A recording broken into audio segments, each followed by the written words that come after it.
I was planning on doing a follow-up to my Career Part 1 video. However, as some of you may be aware, there's a reported bug with how the ground effect kicks in when you try to hover over a raised platform or helipad, which makes the helicopter balloon up or violently twist sideways and generally become very difficult to control. These missions aren't impossible, and I've completed a few, but they're not fun at the moment, so instead I've been exploring the world with the World Photographer mode and free flight. Then, over the Christmas break, I treated myself to something I'd had my eye on for a while. This is the Cat C2 Core from Cat VR. Now, I'm not going to do a full review on this product in this video, and I didn't get it with Flight Simulator in mind necessarily, but since Asobo have given us the option to walk around, I thought I'd give it a try. The first thing you realise when you start walking around in MSFS 2024 is that the world is really big, and walking anywhere takes quite a bit of time, so I need a mode of transport to speed things up a little. I got the vehicle module for the C2 Core, which is essentially a very expensive fold-out seat, although there is a little more to it than that, but I'm not going to get into that right now. Obviously, I can't reach my flight controls while strapped into the harness, and while I could fly somewhere, land, get out of my flight rig, and strap myself into the harness, all that felt like a bit of a faff. I did try flying using my VR controllers, but it wasn't particularly successful. However, a quick visit to FlightSim.to and I had a brand new and most importantly free dune buggy to drive around. I typically avoid the built-up areas when exploring at ground level. I'd love to be able to stroll the streets of San Francisco or get lost in Tokyo, but the cities still look terrible. And MSFS 2024 has faced considerable criticism for this, but to be fair, I don't recall any of the promo material suggesting we would get photorealistic cities at street level. What they did promise was great-looking AI-generated biomes, and those do look fantastic. Now, if Asobo could apply this same magic to built-up areas, then that would really be something. For this excursion, though, I've come to Africa to see if we can get up close and personal with some of the wildlife without the real-world issue of being mauled, trampled, or eaten.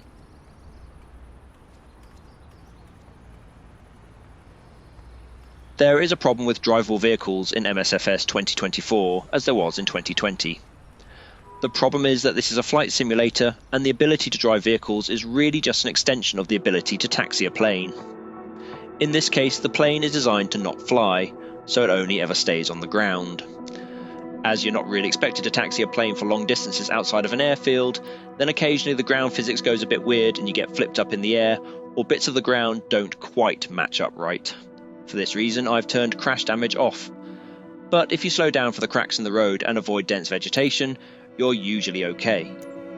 It's also important to remember that unless you're starting from a parking space, when you set your departure point, you need to use the drop-down to select from ground, or you'll start off in the air and come very quickly back down to earth.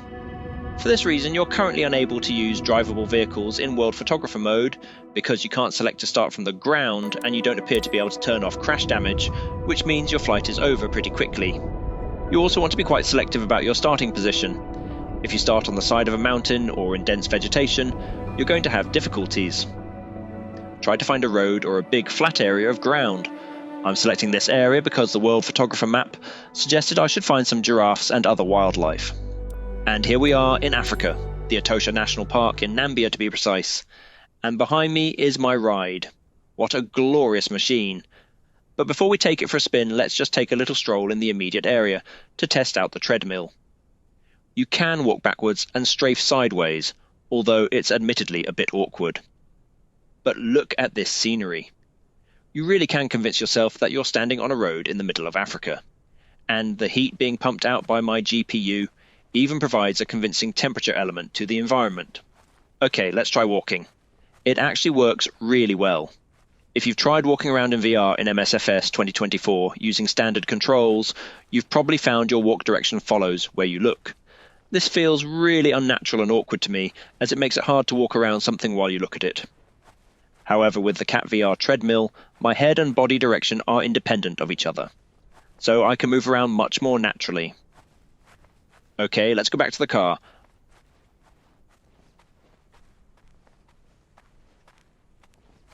I'm going to switch to the vehicle module, although I do now have to recenter my camera. Unfortunately, like many third-party vehicles for MSFS, the default camera position is really far back, presumably not built with VR in mind. But this buggy was free, so it's really not a big deal. Normally, to compensate for this, I move my head back and recenter, but the beam that holds the harness in place means I can only lean back so far.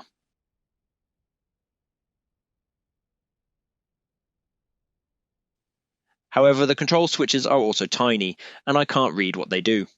So I'm just going to turn them all on. Okay, getting to all those switches in VR took a bit of time, but the engine is started and we're ready to go. Right, stick it in, drive, and off we go.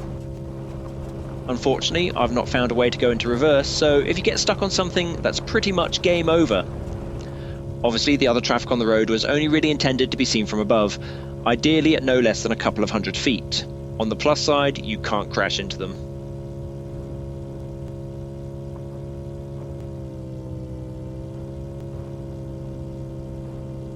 But if you want to see some wildlife, you really need to keep your eyes open. Occasionally you'll think you've spotted something, only to get there to find a family of rocks grazing in the sunshine.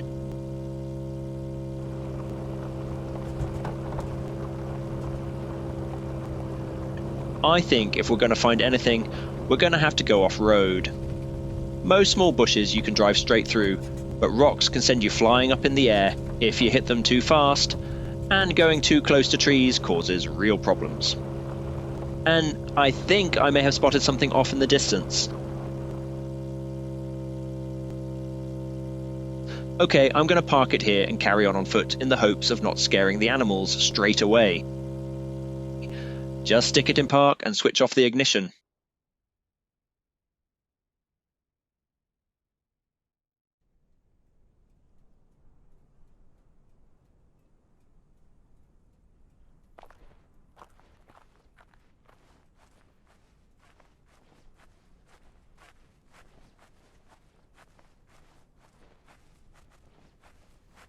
I've been looking for zebras for ages, so this is actually pretty lucky that I found some here, and relatively quickly too.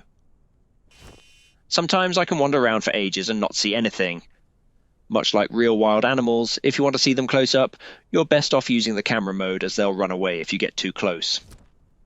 I'm still a little out of maximum zoom range, so let's get a bit closer.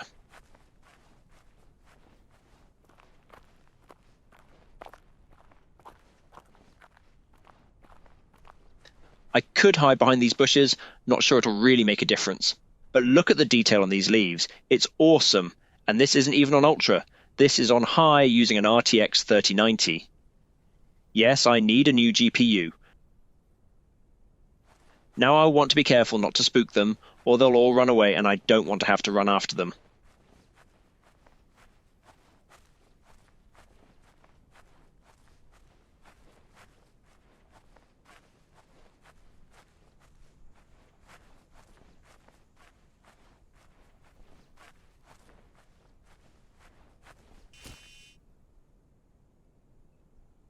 Now there's a good close-up.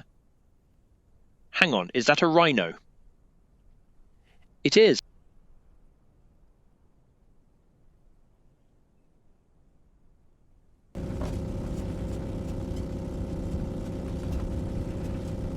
Okay, this is what happens if you get too close. Don't worry, no real animals were harmed and scared in the making of this video. The zebra scattered pretty quick, but will the rhino run or charge? Well, it's not the kind of game where you're likely to get run down by a rhinoceros, so it's running away. But it can't outrun a dune buggy. Although the brakes are pretty rubbish. A bit further on I did find a giraffe as well, which was what I originally came looking for.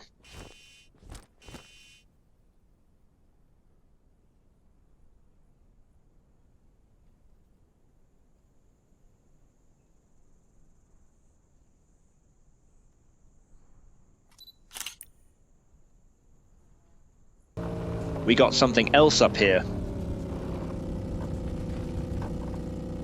It appears to be a buffalo who apparently doesn't know how to react to me, so he's just going to have a lie down. Don't blame me, mate, it's hot. Chill out. And there appears to be a bush in my car.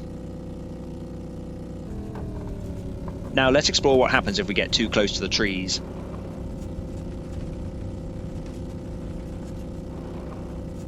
Okay, that was just a little bump, and we recovered. What I think is happening here is the game is saying, this is a solid object which you can only go over, so it tries to respot you on top of the tree. which you immediately fall off of again.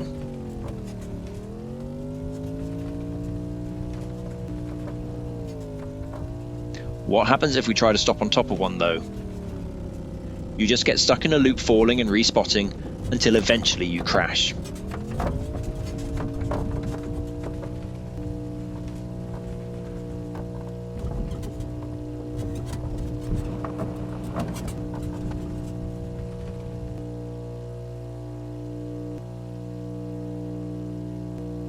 So I mentioned earlier that the cities still look pretty rubbish, and they are indeed the worst environments for impassable obstacles and terrain glitches.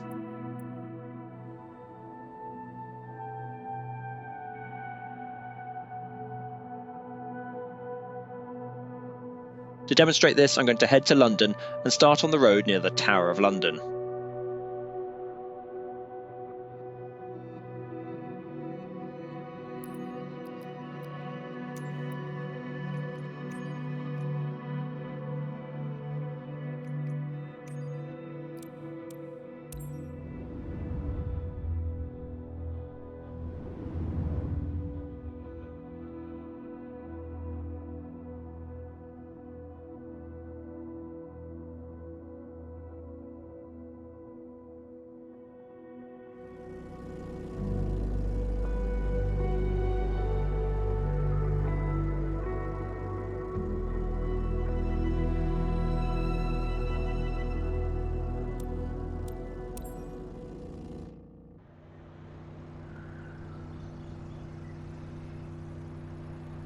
Now, this is actually one of the better city environments I've seen. Some places are just a horrible mess of warped geometry and blurry textures. Obviously, landmarks like the Tower of London are properly modelled and look much better than the surrounding area.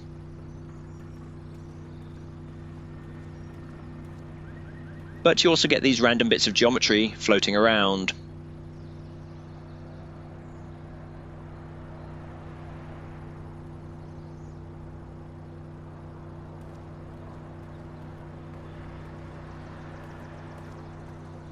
The entrance to the Tower of London should be down this way, but it doesn't look like it's accessible.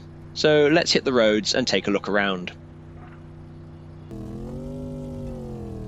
I'm heading towards Tower Bridge and just realised I'm on the wrong side of the road. I guess too much American Truck Simulator is giving me bad habits. Although it appears the AI traffic doesn't know what side of the road it should be on either.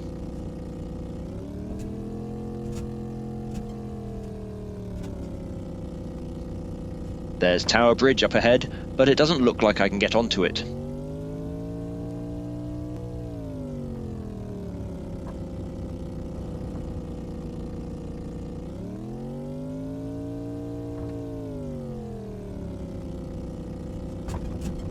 No, definitely not.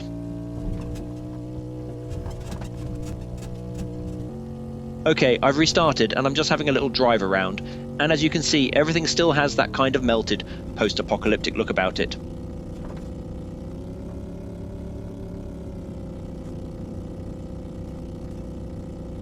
I should point out I don't live in London, and while I've been there many times, I don't know where I'm going. I really think Asobo are missing a trick here.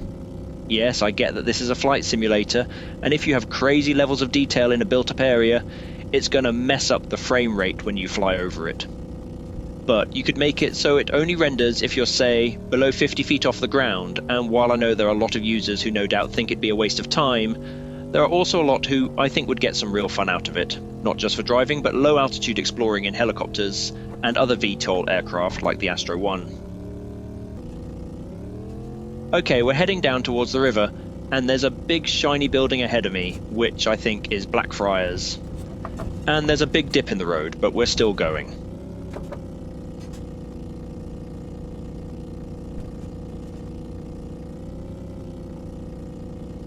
I think that's the South Bank Centre on my right, but it looks like a dead end up ahead. So let's see how all-terrain this buggy is.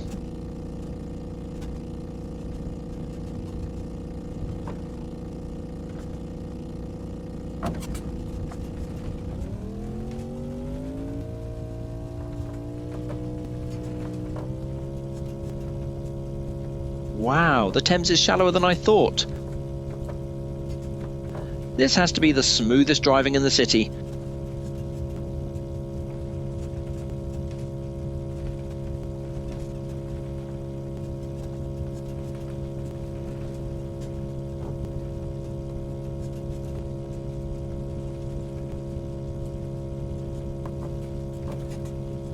But can we make it out the other side?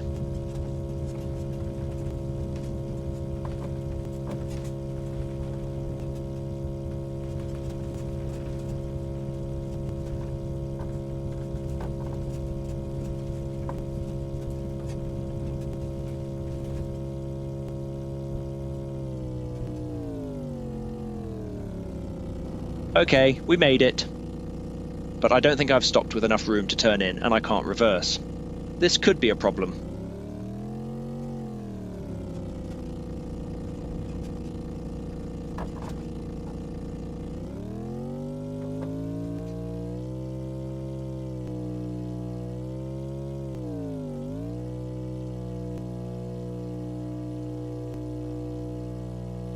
Yep, I'm stuck.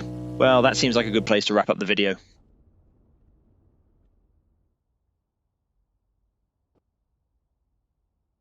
So it appears that you can indeed use the Cat VR treadmill to walk around and explore the world on foot in MSFS 2024.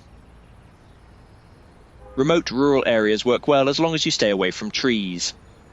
Built-up urban areas not so much and look pretty rubbish. But I remain hopeful that Asobo are working on some AI magic to fix it. If you're interested in picking up your own Cat VR treadmill, I wouldn't recommend actually picking it up because it's really heavy, but if you want to purchase one of your own, this is my affiliate link, which is also in the description, and you can use this coupon code to get $130 off. Just to be clear, this is not a paid endorsement, and I didn't get given the treadmill for free to review it. I bought it from their website and will be doing a more in-depth review of the device itself in due course. I'm hoping to look at some more games using this treadmill. The Cat VR website has a bunch of supported games listed on it, but I'm also looking at games that aren't listed on it. I'm currently working on trying to get Cyberpunk 2077 VR working with it. So far mixed success, but if I get it working, I'll be sure to let you guys know. Hopefully you found this interesting. If so, please go ahead and subscribe. And until next time, fly, drive, walk, however you choose to get around, be safe.